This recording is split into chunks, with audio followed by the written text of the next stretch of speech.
Hello and welcome to the final part of the Godot platformer series. We are nearly done with the game. The last parts that we have to add are a health indicator, i.e. a health bar at the bottom, and then some sounds. After that, we can build out a proper level, and then we have a reasonably sized game. Back in Godot, I want to start with the player camera, because in the last video I have set this one to a 2, but it should rather be a 5. Otherwise, the player can see a bit too much of the level, but that's a very minor change.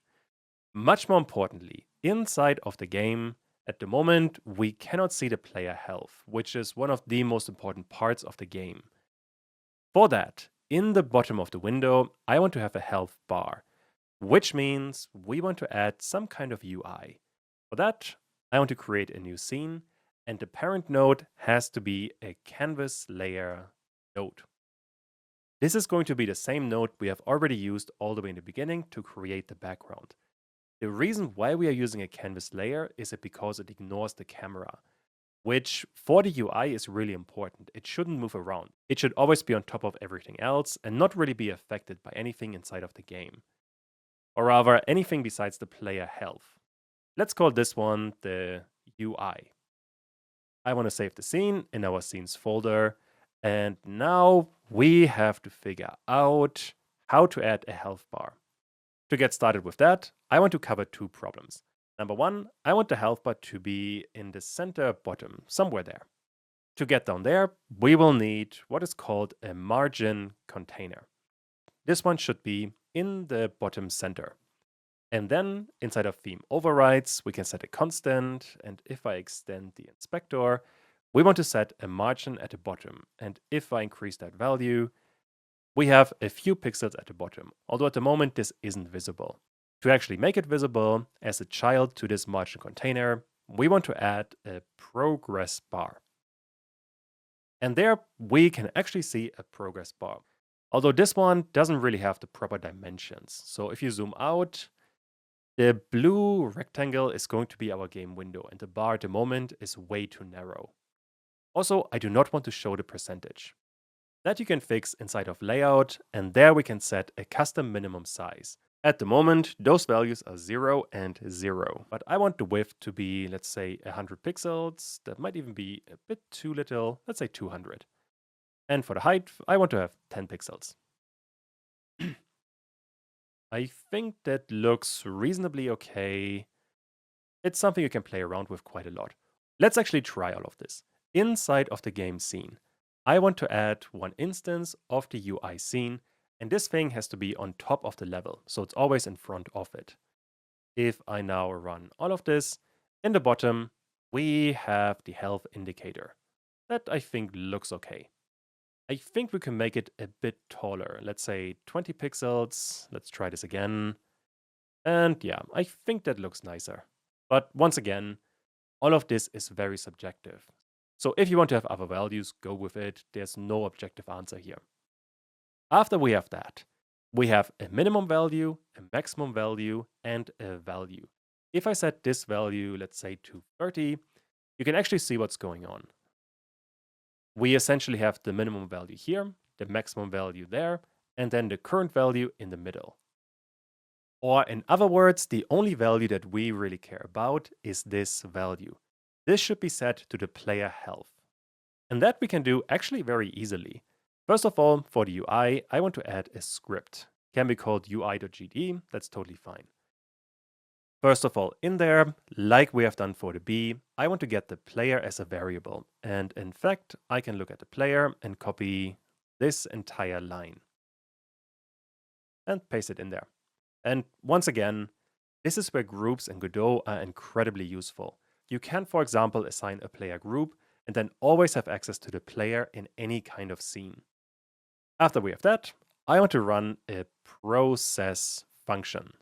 And essentially all that we want to do is get the progress bar, let me drag it in, and then update the value. The progress bar should indicate the player.health. And that is basically it. If I now run the code, by default, we have the full amount of health, but once the player collides with an enemy, we are reducing all of that. And that looks really good. Also works with the B, so cool. this one is working. Although at the moment, this bar doesn't look very good. And also the debugger is complaining. That is because we are never using this delta inside of the UI process function. So let me add an underscore, and then we can work on the styling of the progress bar. For that, you want to click on it. We want to go to theme overrides and then to styles. In there, we can set a background and a fill. You want to activate both, although at the moment you can't do that. To activate those, you have to give them some kind of value. And the easiest one is a style box flat. So for the background, activate that. And now we are already getting a value. And if you click on style box flat again, you can customize that value. For this one, I want to set a BG color, which can be some kind of reasonably dark-ish color, something like that. And that's basically all I really care about for this one. Next up, I can minimize style box flat for the background and assign a style box flat for the fill color.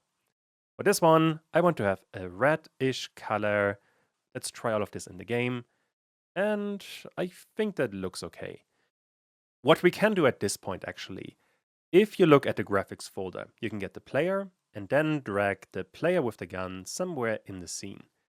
Then you can, with the color node for the BG color selected, simply get the player red color from the gun. I think that's going to fit just a bit better, and make sure to get rid of this sprite2d again. After that, that is definitely looking better. And the rest of the game also works just fine. Cool. After we have that, inside of the player, I want to check some kind of check def function. That can be a whole function, so hence function check underscore def. I want to check if health is smaller or equal to 0, and then I want to end the game. That we do via get underscore tree and then call wit. And don't forget to call this function, which has to happen inside of the process function all the way at the end. I want to check def. Let's try the game now, and if I get hit a couple of times, there we go, the game is ending. Not the most elegant solution, but for a basic game, totally fine. And with that, we have the main game logic. Basically, at this point, we can run around, we can shoot at enemies, we can kill the enemies, and that looks pretty good. The only real thing that we now have to add is the sound and then build out the level. And the sounds are really easy to add. Most importantly for that, we have to work inside of the player. And I want to start with a simple node that we can rename to sounds.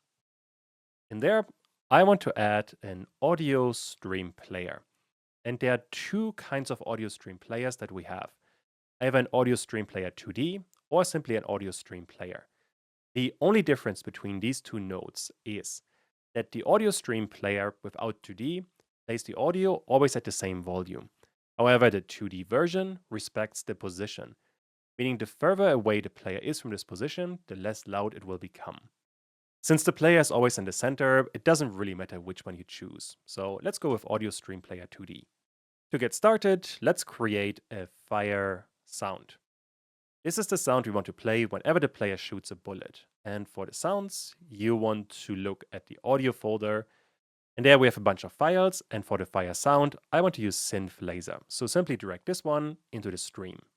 If you now click on playing, you should be hearing a sound. That sounds about right. So next up, inside of get input, I want to play the sound whenever the player is shooting a bullet. I want to get the fire sound and play it. Let's try all of that in the game. And I need the gun first of all. But after that, I can simply shoot a bullet. That was fairly easy. Next up, we want to have another audio stream player 2D. This one is going to be the jump sound, which is going to be jump.mp3. We have to drag this one into the stream and then play it whenever the player is jumping, which happens on this if statement. I want to get the jump sound and play it. Let's try that one.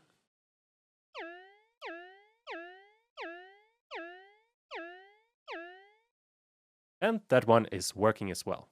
Cool. There's just one more sound that we need, and that is going to be another audio stream player 2D. I want to add a damage sound, for which we have shot01.ogg. I want to drag this one into the stream and then play it whenever the player gets damaged. For that, we already have a function, getDamage. If that is the case, we also want to play the damage sound, and that should be it.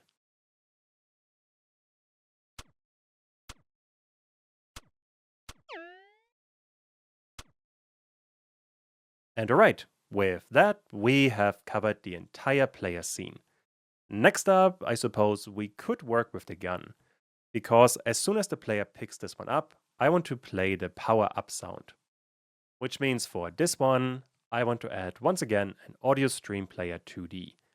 We don't really have to rename it because this scene is so simple, but we do have to drag the power up into the stream. And then, as soon as a body is entering, before we are destroying the node, we want to get the audio stream player and play the sound.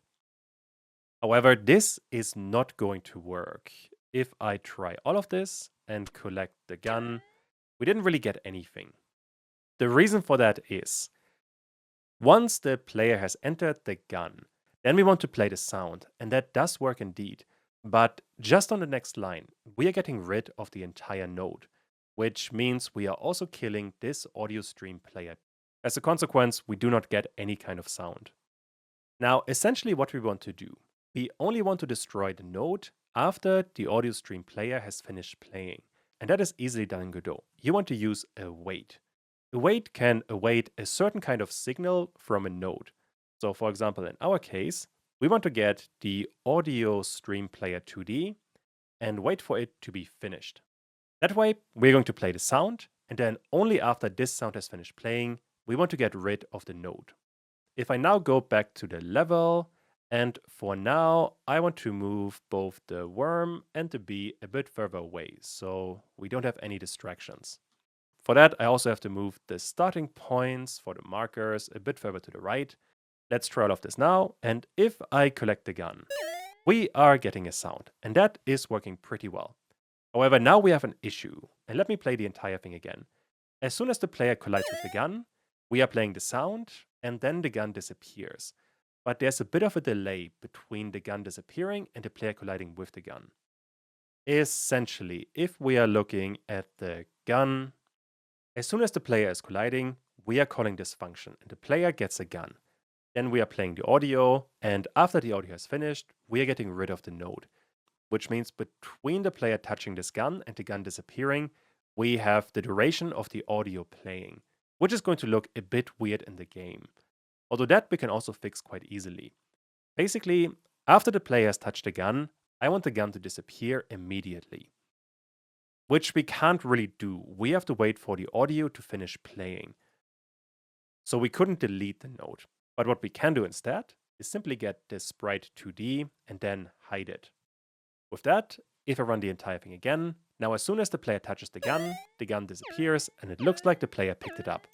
That feels much cleaner. And we also get the audio, so with that, we have finished the gun. Next up, we can work on the worm or the bee, doesn't really matter which. In either case, we want to add an audio stream player 2D with the shot sound, the same one that the player has. Also, let me minimize all of the functions. That way it's a bit easier to see what's going on. We basically want to check if the laser has hit this enemy, and that we are doing inside of onAreaEntered. If that is the case, after doing all of the tween stuff, we want to get the audio stream player 2D and play the sound. And this is going to work. However, once the enemy runs out of health and we are inside of checkDef, we are destroying the enemy right away, and the final audio stream player, so the final hit sound, is not going to play. To fix that, we can do the same thing we have done for the gun. I want to await the audio stream player 2D and wait until it's finished. That way, if the player is running out of health, We are waiting for the audio to finish playing, and then we are getting rid of the node. And that's basically it. The same logic we want to apply to the B as well. So let me open up the B, and there we want to add another audio stream player. This one is going to need the short sound, and then inside of the on area entered, we want to run the same code that we have run in the worm. In fact, I can copy this one. Audio stream player 2, we want to play. And also, inside of check def, like we have done in the worm, we want to await this sound to finish. And I suppose we should try all of this. And for that, we will need a gun. And now, if I hit the B, we are getting a sound. And I think the worm simply disappeared somewhere. Let's see what happened to him. He should definitely be somewhere on a platform. For that, once again, we have to go to position.y and add a 0.5. I can now try all of this again, and if I simply shoot here, we should be hitting a worm. And that is working. Also, if I hit the B, I have to get the B a bit closer to me. That is working just fine. Cool. And finally, inside of the game, we need background music. That we can keep inside of the game. There, I want to have an audio stream player. I suppose we can call this one the music. For that, we need BG music. Simply drag it in there, and you probably want to reduce the volume just a bit. It shouldn't be too overpowering. Also, for this one, you do want to activate autoplay. And now we can try all of this.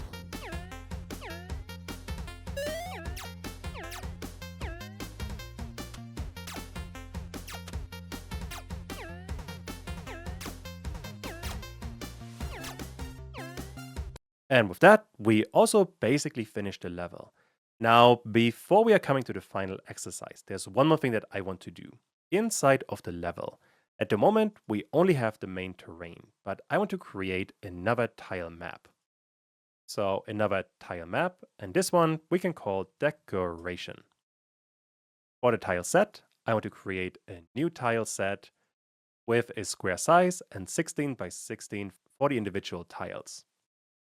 And after that, inside of tile set, I want to go to graphics, level, and in there under tile sets, we have decoration. And I do want to create all of the tiles automatically. And now we have another set of tiles. And those tiles you can simply place somewhere in the level via the tile map. So you can have a mushroom, you can have a tree, you can have some kind of ladder, doesn't really matter. And since this tile map is further down in the scene tree than the player, those will always be in front of the player. Meaning, if I run the game now, this mushroom is in front of the player, as is the ladder. Now, if you want to have these tiles behind the player, inside of terrain, you can also go to the tile set and add the decoration in there, and create tiles, and then you can place, for example, these flowers inside of a tile map behind the player, like this and this. And now, if I run the game again, we have the mushroom in front of the player and the flowers behind the player. That should help you quite a bit to flesh out the level. That is going to bring us to the final exercise. I want you guys to create the proper level. Try to place a whole bunch of tiles and decorations and enemies all throughout the level. After you are finishing with that part, you have a pretty decent level. Now, for this project, I jumped ahead just a little bit and created more of a level. But fundamentally, I haven't really added that much. So if we look at the level itself, and there you can see most of what I've changed is the terrain. In the decoration, I have added a few more elements. On top of that, I have added another worm a bit further down there, and then a second bee up here. The one important thing for the bee that you do have to consider is that for the bee path points, you probably want to create new ones. In my case, I have this one and this one. Those 2 points I have then added to the bee itself. So if I click on it, you can see we have marker 2D3 and marker 2D4. But other than that, I didn't really add that much new stuff. The gun is also still in the same place. Let's move this one, let's say up here. And after we have all of that, inside of the game. For now, I want to disable music so you can hear me talk while I play. But if I run it, I still get the entirety of the game. And to get up there, we have to jump from here. And there's one issue I did want to mention that is not working yet. And that is for all of the collisions, we always have a full collision, meaning we have, well, a solid block. But this isn't actually what we want.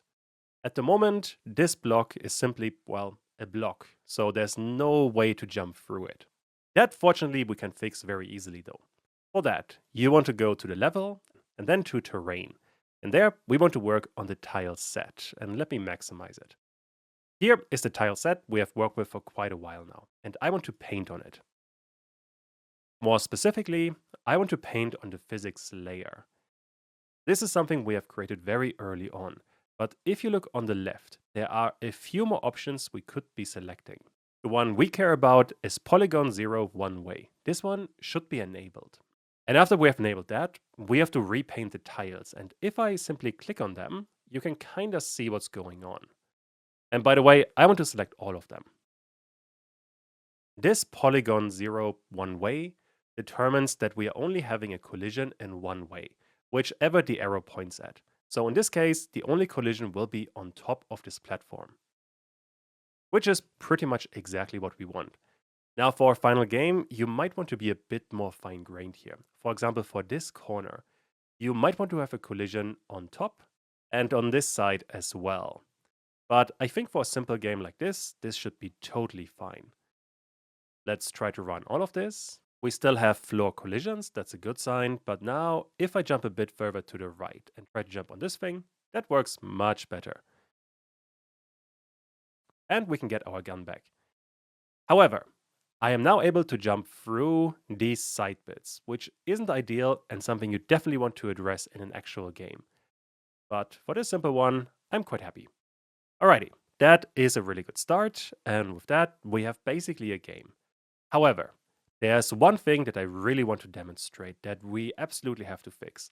For that, I want to duplicate this worm so we have two right next to each other. Let's try the game, and to demonstrate what I want to do, I will need the gun really quick. So let me pick it up. And now if I go to the worms down here and I shoot at one, they both light up, which is not intended, and honestly very distracting. The reason why that is happening, if you look at the worm, at the animated sprite, there you want to look at the material, and there we have the shader. The issue is, if you are extending this thing, this shader at the moment applies to every graphic that it is applied to, which means when we're hitting a worm, we are hitting all the worms and all the bees, which obviously isn't intended. And to fix that, you simply have to take local to the scene. That is all we need. If I now try the game again and shoot at a worm again, we now only shoot a single worm. And that works really well. Cool. The same thing we have to do for the bee. So in there, animated sprite 2D, material, resource, local to scene. This one should be enabled. And I suppose, just to be sure, the same thing we should also do for the player. So in the animated sprite, under resources, local to scene. But that is basically it. At this point, I can autoplay the music again, and we basically have a whole game. So I hope you enjoyed this tutorial, and I'll see you around.